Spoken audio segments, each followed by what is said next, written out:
imam, ne jemi në ditët e fundit të muajit të shenjtë të Ramazanit. Çfarë rëndësie kanë këto ditë për besimtarët musliman? Ditët e fundit të muajit të madhëshëm të Ramazanit, ose ndryshe si quhen 10 ditët dhe 10 netët, ku për këtë vit, pra muaji i Ramazanit është 29 ditë, i bie që të jenë 9 ditë dhe jo 10, pasi kalendari hinor muajt janë ose 29 ditë ose 30. Për këtë ditë ka qenë që muaji i Ramazanit do jetë 29 ditë në vendin tonë dhe jo 30. Kjo është thjesht në aspektin teknik. 10 netët e muajit të madhnueshëm të Ramazanit të fundit, rëndësia tyre vjen pikërisht sepse në këto 10 net është nata e madhe e Kadrit, e cila është në njërën për këtyre 10 netëve, ku shumica dietarëve janë të mendimit që është nata 27. Dhe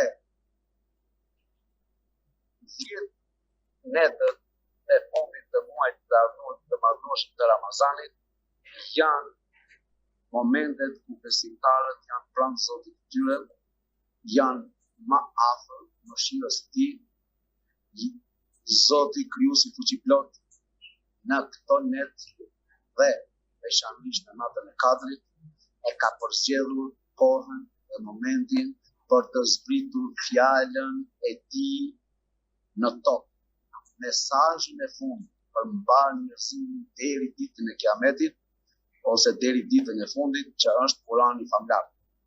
Dhe fakti që këtë mesazh pasi krijuesi i gjithësisë njerëzit që na ka krijuar pra ne si krijesa më e primit, her pas here na ka sjellë të dërguar dhe mesazh që me njeriun e para ne finalisëm.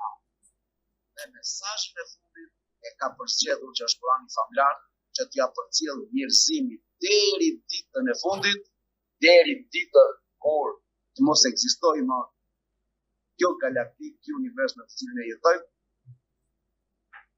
Pikërisht këtu është pesha dhe rëndësia e këtyre netëve. Dhe Zoti krijuesi fuqiplot në Kuranin famlar saj nate i ka shtuar një sure që quhet një kapitull në Kuranin famlar që quhet kapitulli i Kadrit. Dhe vetë fjala Kadri do të thotë pesha, rëndësia, vlera, pra më e vlefshme, më e rëndësishme. Dhe s'ka se si tjetë ndryshe, dhe nuk mund ketë asgjë më rëndësishme. Se sa mesazhin që Zoti ju ka dërguar dhe ju ka përcjellë krijesave të Tij dhe për të njeri që është i dërguar i fundit Muhamedi alayhis salam. Nga çfarë thonë mësimet islame, në çfarë moshe bëhet obligim agjërimi për besimtarët? Agjërimi dhe jo vetëm agjërimi, por të gjitha obligimet, siç është namazi, siç janë të gjitha obligimet, siç është blerja hajrit, të gjitha obligimet kanë parakushtin që të arrimosh të figurisë. Që do të thotë të arrit moshën, pra të gjithë si vjen, si vajnë, që arrit moshën të figurisë. Aty fillon edhe përgjegjësia, aty fillon dhe llogaria. Dhe mosha të figurisë,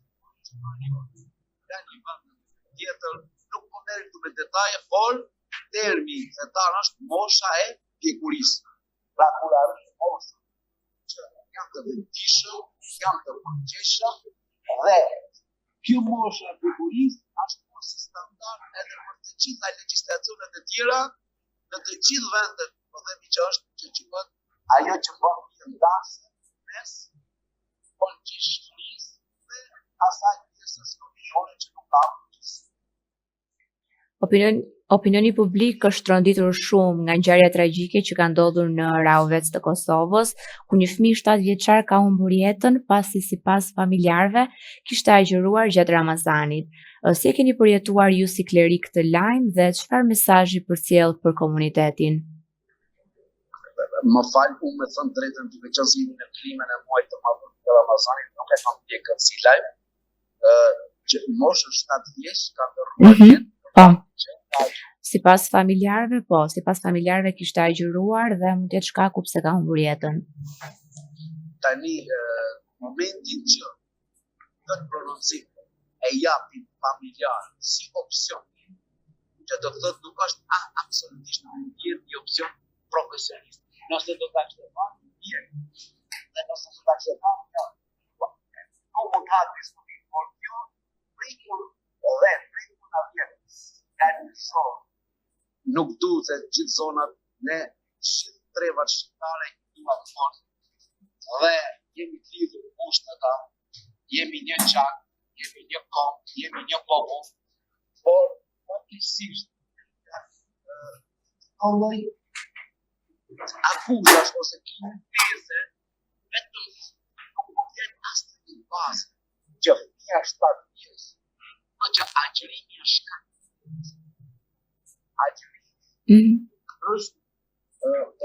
Është shërim, është ilazh për të gjithë.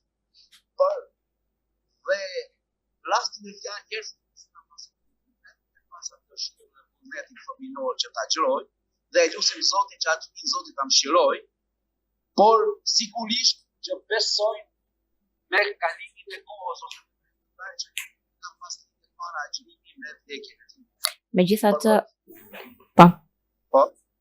Megjithatë, si duhet veprojnë prindrit kur fëmijët e tyre dëshirojnë të agjërojnë dhe është e lejuar që fëmijët e vegjël të provojnë agjërimin? Tani, fëmijët e vegjël normal që kanë dëshirën të ndikuar dhe nga prindrit, por ky lloj agjërimi që bëjnë fëmijët, normal prindrit pikë pari duhet të pasqyrojnë që kanë obligim të detyrë e parë.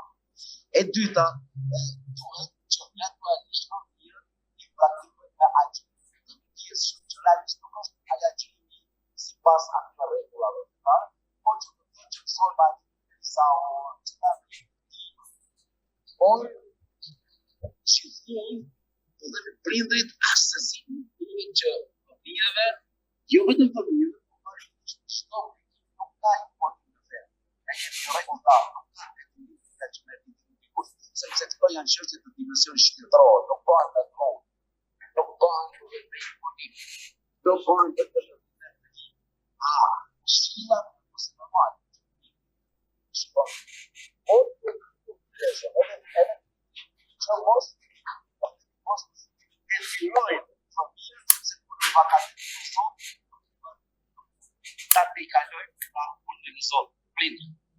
Por që praktikojnë këto janë faza para që fëmijët të shqetësohen. Nuk ka fëmijë të mi që realisht shumë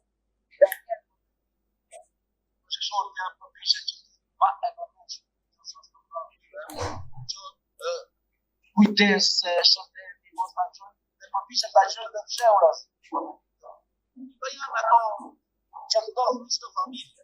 Pra, klima e Ramazanit, muajit të madhëshëm të Ramazanit, është një klimë që i përfshin indirekt të gjithë stresat, të përfshin edhe fëmijët. A mendoni se raste të tilla duhet shërbejnë për të rritur ndërgjegjësimin mbi mënyrën se si mësojnë fëmijët me praktikë fetare?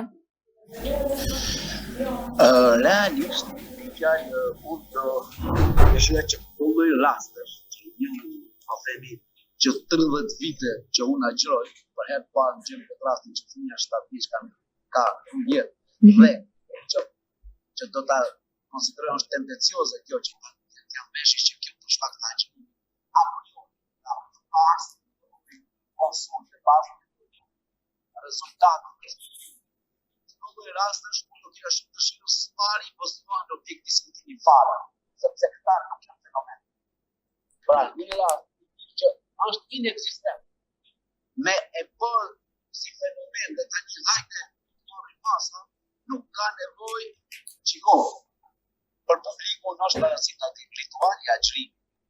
Pra, ka një tradit edhe të kohë të pashë, pra edhe të besimet të pashë, edhe dhe prej 1425 vitës që agjërimi muaj të Ramazan është standardizuar sipas porosive të profetit Muhammed sallallahu alaihi wasallam. Pra, nuk ka të gjithë që kanë rrugë dhe të dalë që prodhon vetë klima mediatike, po nuk është realiteti politik. Prishet. Shkurtimisht, a keni një mesazh për familjet dhe besimtarët në këto ditë të fundit të Ramazanit? Patjetër, mesazhi që është për të gjithë besimtarët, për të gjithë nivelet, për të gjitha moshët, duke filluar nga më të moshuar deri tek më të vegjëlit, ju urojmë që muajin e madh të Ramazanit, Zoti t'ia plotësoj të gjitha dëshirat, t'ia i përmirësoj, të reflektojnë, të meditojnë, që të bëhen më të mirë, më të përgjegjshëm, më të kujdesshëm, më të vëmendshëm. Pikërisht pra në kapitull me veten e tyre, sepse agjërimi i Ramazanit pikërisht përcjelon perfeksionimin e vetvetes. Dhe gjithashtu normal që duhet që rregullat e agjërimit prindrit i dinë shumë mirë që fëmijët nuk e kanë obligim, por sipas dëshirës është baza që trajtohen nga agjërimi dhe në njëjtën kohë duhet ta dinë të gjithë të moshuar dhe të gjithë ata të cilët janë të sëmurë që pa duhet të konsultohen me mjekun dhe ka lehtësira nga agjërimi sepse nuk ka qëllim me i dështu besimtarët, por ata të cilët janë të moshuar dhe agjërimi jetë me kujdesin pra është kompensim. Pra është kompensim për çdo agjërim që është ushqim të parë ata të cilët kanë besimtarë. Po themi nga stopime, ose nga mosha, ose nënat që janë me qidhoni apo me shtatzani, janë në fazën të shtatzani. Pra këto janë lehtësira që janë një legjislacion islam që quhet lehtësira që në agjërojnë por në kompensim të parë. Faleminderit shumë për kohën. Ju lutem.